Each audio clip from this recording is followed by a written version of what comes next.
for me, I grew up Christian, so tradition. But then I also had experiences, really powerful spiritual experiences, weeping, shaking. I've seen my friends pass out, like very speaking in tongues. I was believed that the Bible was the perfect word of God. Now I have a different interpretation now, but I could still see how you could say, well, some parts of it are divine. Testimony, I heard countless. This was a big one. Countless testimony of Jesus changing lives. Prayer, I prayed about things, and I felt that those prayers were answered. And then, of course, there's like formal argumentation around that, but that was never a huge thing for me. It was just like, where did we come from? Well, we must have come from God. But that's moving into the more the apologetic side of things. But those are the reasons I had to believe. And then when I look back at those reasons, I go like, okay, the experiences I had. All right, well, if I ask myself this question: if someone from another religion had a similar experience, would that be evidence of their religion? And I have to be honest and go, well, if yes, then that conflicts with, my worldview. And if no, well, then it can't be evidence for my religion, right? And I do know people. A family member of mine had very what seemed like Holy Spirit moments, falling on on the ground, laughing, and everyone. I don't know if it was prayer or blessing or something. It was in some type of ceremony that they did for definitely not a Christian idea of God. And so I look at that and go, okay, well, I can't. Experiences aren't a good way to determine what's true or not. The Bible, again, how do you determine what was true with a capital T and not? Testimony, okay, again, it goes back to the, if I had testimony about how Buddha saved someone's life or helped someone, would that be evidence of Buddha? Or just evidence that idea helped that person? Prayer, I remember when I was deconstructing, I was having a lot of anxiety. Again, anxiety is a part of my story. And I remember I was going to pray to God, and then I thought, you know what, I'm going to ask myself, just to test it. And I asked myself, or I prayed to a potato, I can't remember which one, or prayed to a jug of milk. And I was like, David, or jug of milk, I can't remember which one I did. Make sure that, can I please have no anxiety tomorrow when I wake up? And the next day I woke up and I was feeling great. And halfway through the day I remembered I said that prayer. And I said, whoa, I would have said this was God if I didn't pray to a potato. And then, of course, formal argumentation. So I looked at all these things. And one of them that I didn't mention there was my relationship. This person I was talking to, praying to, felt like I had communion with, was subjective, couldn't be measured, and people with other religions seem to have that same thing. So I looked at all that, and despite the feelings I had, and despite the heart that I had, and despite that I could agree with a lot of the Christian message, I just couldn't, in good faith, say, okay, well, these are good reasons to believe what I believed. And so therefore, I have to admit that I don't have good reasons to believe what I believe. And if I don't have good reasons to believe what I believe, then I'm without theism. I have to admit that I have, like, logic had pushed me into an area where if I was to I could find apologetics for every one of those things. But to me, that's when you start engaging in dishonesty. Like, it's a dishonest approach. What are your thoughts on what I'm saying right now? How do you go from these, reasons for believing in God to know God, when a lot of your reasons seem to be exclusivity claims? Like you mentioned how, well, other religions have this belief too. That's in my mind, that's an exclusivity claim. That's not a God claim. So no, why in your mind could God just not be bigger than the narrow fundamentalist understanding of God that you were given? And I mean, in theory, it's more logical to assume that if God created everything and everyone and is in all and through all, that they or he, whatever pronouns you want to use, would be working in other people throughout time, culture, space, history, and religious identity, because of the fact that God created all. So to me, that's a more logical initial conclusion before we get to know God at all. Yeah, so I'm probably going to produce another takes me 6 months to edit documentary or nice. or Those video. are fun, aren't they? 6 months for like 1,000 views. I put so many hours into this. I actually spent like 6 months of probably 1,000 hours on this. My most recent video, it got 74,000 views or 70. Well, that's great. Now. So it's done really well for my channel. Yeah.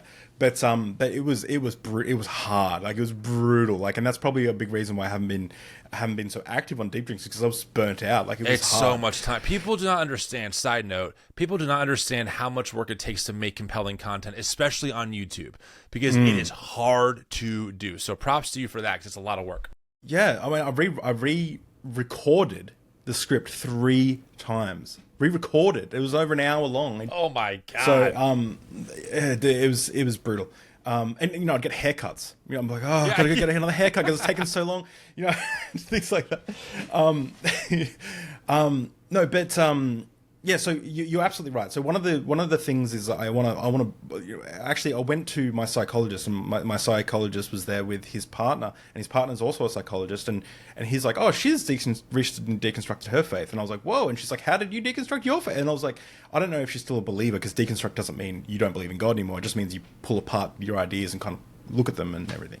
And Right. and she asked me, why do you believe? And we had like 2 minutes before I was going into the office, my therapist, he was making me a coffee, and I was like, how do I like get through the and I realized, you know what, I'm going to sit down and like mind map out my whole deconstruction, because there could be some holes in it, and I'd love to find those holes, and I would love to, like, again, for the mental masturbation stuff, but also if I'm wrong, I want to believe it. I want to believe as many true things and as little false things as possible, to quote Matt Dillahunty.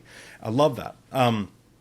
So in regards to that, is an exclusivistic claim, but what I'm saying here, but then I go, okay, well, let's look at the God question, like, in general, like, the, you know, and again, I use the same criteria, and I go, like, why do I believe in God at all? Let's take out Jesus. Let's take out the God of Abraham. Let's take out, well, okay, we've got, you know, traditions around the world of people believing in a higher being or power or something, or all these myths and legends, like the Aboriginal Australians here for 60,000 years, and, you know, but many, like thousands of different, I think it's thousands or hundreds of different, like, nations with it, and they all had different ideas about where that mountain came from and things like that. And I go, okay, well, that's cool, but like, what are we? It just doesn't. Again, it doesn't seem that the evidence points to, besides the fact that for the majority of humanity, people have believed in these gods or higher power. It seems to be more stories and ideas that help them make sense of the cosmos, rather than something true. Yeah, factual. but So that just seems like one of those things where it's like, how could you disprove or prove the claim? you can't. Right. So it's not. So if it's objective or not, we're never going to really know. Well, I'll give you this one. Okay, let's say I don't know who first said it. But like, do you believe in like a teapot orbiting Saturn? I do not. Okay, but you can't disprove that. It's we possible. could. We have telescopes now. If we can see 14 billion years into fractions of light and how they formed, I think we can validate if a teapot's floating around Saturn. No, right we couldn't see a teapot. Or okay, I'll use a better example. Listen, I want to be clear to your audience. I'm not one of these apologetic types. Like I have to defend my faith. That isn't the point here. I'm just saying, like, in my mind, for me, it's more a game of probabilities, right? Like, okay, love, connection, philosophy, the idea, the concept that humans throughout time, space, and origin have claimed some kind of, you know, experience that maybe they can't make sense of. For me, these are decent reasons to believe that something at minimum beyond our understanding is going on behind the scenes, right? And then I think about really brilliant theologians and physicists like Ilia Delio, who's out of Villanova, who's doing she's amazing. And she's like a huge scientist nerd, like, you know, quantum level shit. And her point is like, hey, we have to evolve our understanding of God. And she has this great presentation of like how we have like the old school, you know, Zeus throwing lightning bolt down view of God. Then it kind of morphed into like this other view of God. And now we have to evolve again, right? So what I'm saying is the how we understand God today might very well evolve and adapt, just like it's adapted throughout history as we learn more about the universe. Yeah. Yeah, so maybe I have no problem saying I don't think God is some dude in the sky with a beard throwing lightning bolts at people, right? But as far as like something behind the universe, maybe a first cause or something that an energy that keeps things going, or whatever you want to, some kind of soul that we all have that gives us this ability to rationalize and think about things on a philosophical level that no other species, to my knowledge, can really do, and how we can create and how we can do all this stuff, and the idea of love and commitment, whatever, to me, point to something beyond just the primal, we're just one species out of many trying to make sense of the world. That being said, it's probability. Maybe it's like 60-40 for me, right? Because people could appeal to evolution, or just these are all, evolutionary processes so we can survive. I get all that. I get all of that. I'm not going to discount any of that. It's also a valid theory.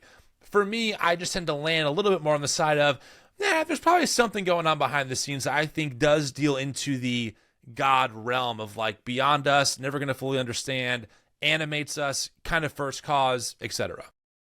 Yeah, no, and that's great. Do you feel that the area of questioning at the moment, or the area of the conversation, is uncomfortable for you, or do you feel like you're being put in the position of an apologist where you don't want to be? Oh no, I just like always qualifying myself. I mean, I do this, almost to a fault with anyone, because I don't want the audience to think that I am an apologist, or that I come from that angle.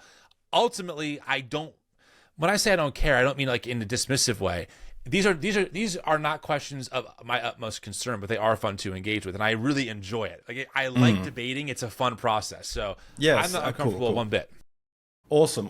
Because sorry, what I was going to say quickly is I'm not like an atheist evangelist or evangelist. Oh my evangelist. God. Oh my Neil deGrasse Tyson. I don't care if people become religious or not religious or anything. In fact, like I've had many people reach out to me privately from church, and they talk to me about they don't have a belief in God. They still attend church and stuff, and I don't want to convert anybody.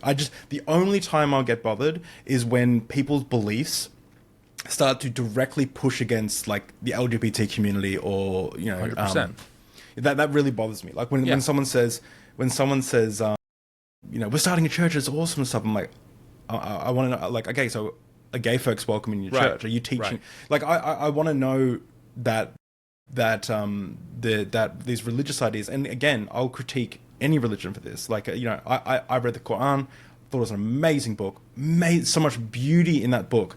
Also some horrible stuff, and I'm happy to say that. And I'm happy to say that Quran 434 is enough for me to completely reject that the Quran is inspired by a god, right? And I'll be critical of any, Hinduism. Like when I read the Bhagavad Gita, I get those same feelings as when I read the Bible. But I also go, caste system, ooh. Yeah, that's a bit yikesy.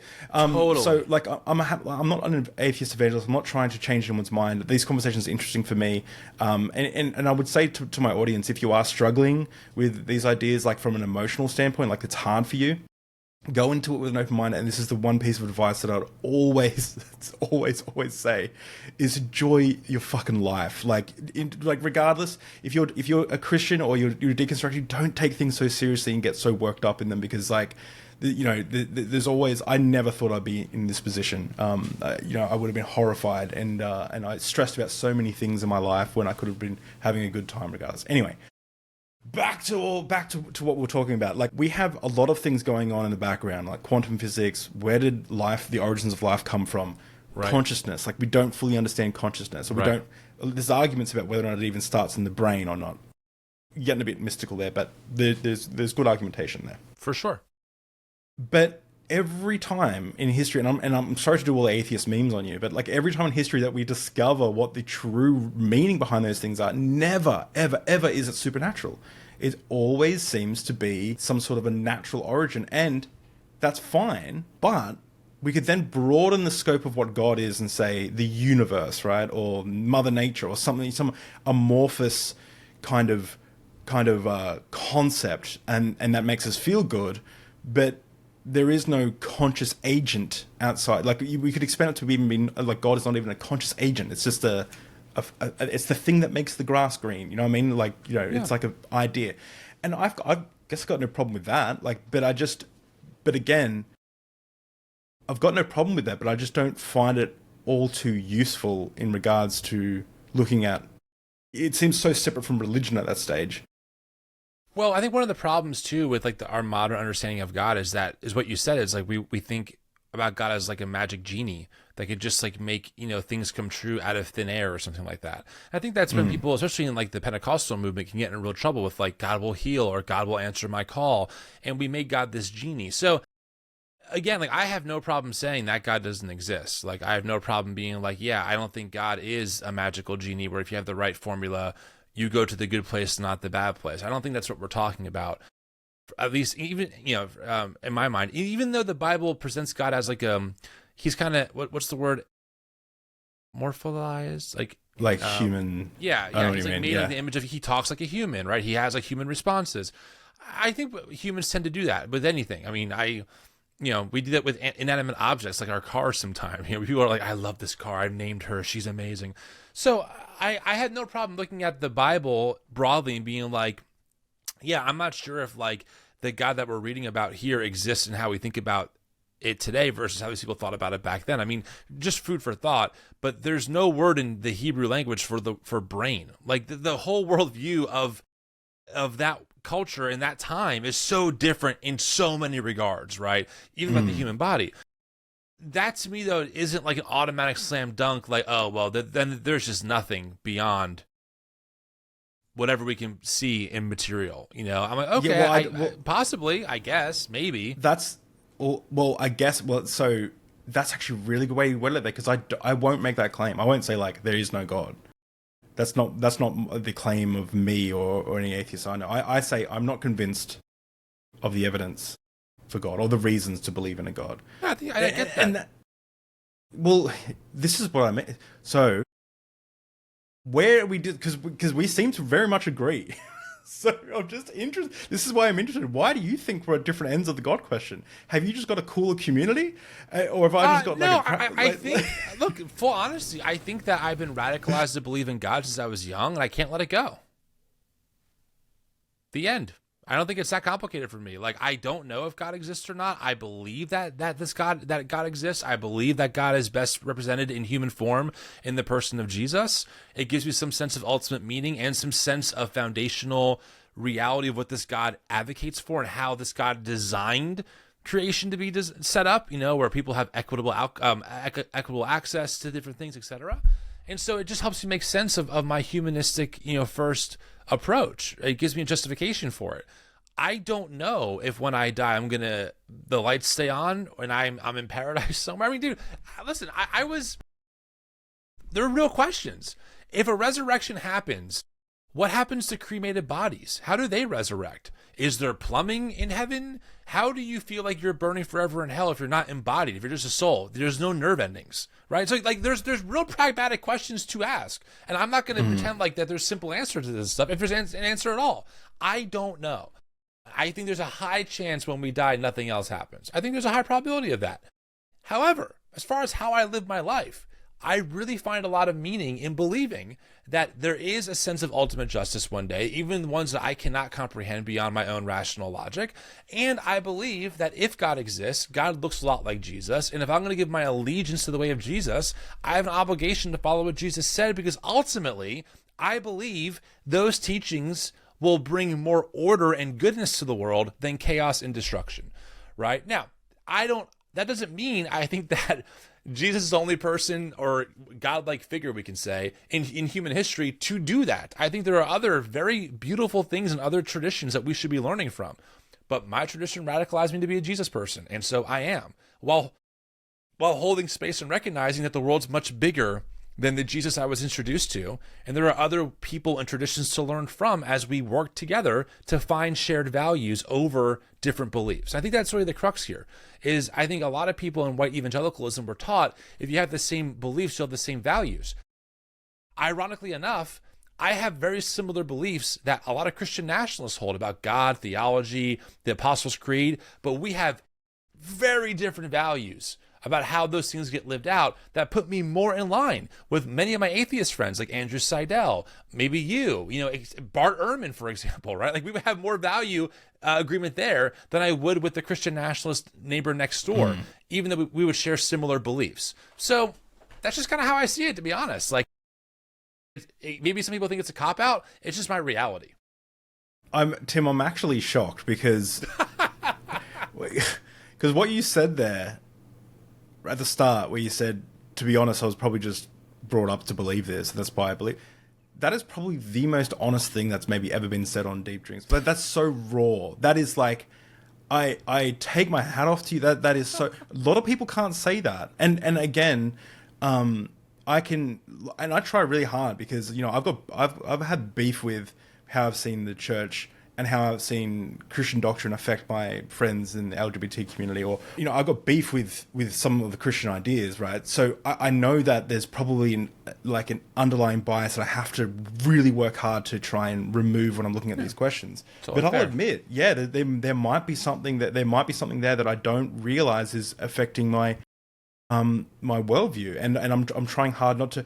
But a lot of people don't do that. A lot of people don't say, a lot of people will say, well, there's good argumentation and I agree with these scholars. And I'm just like, okay, well, damn, like I really, thank you. I really respect you for just being honest and open like that. And I appreciate that.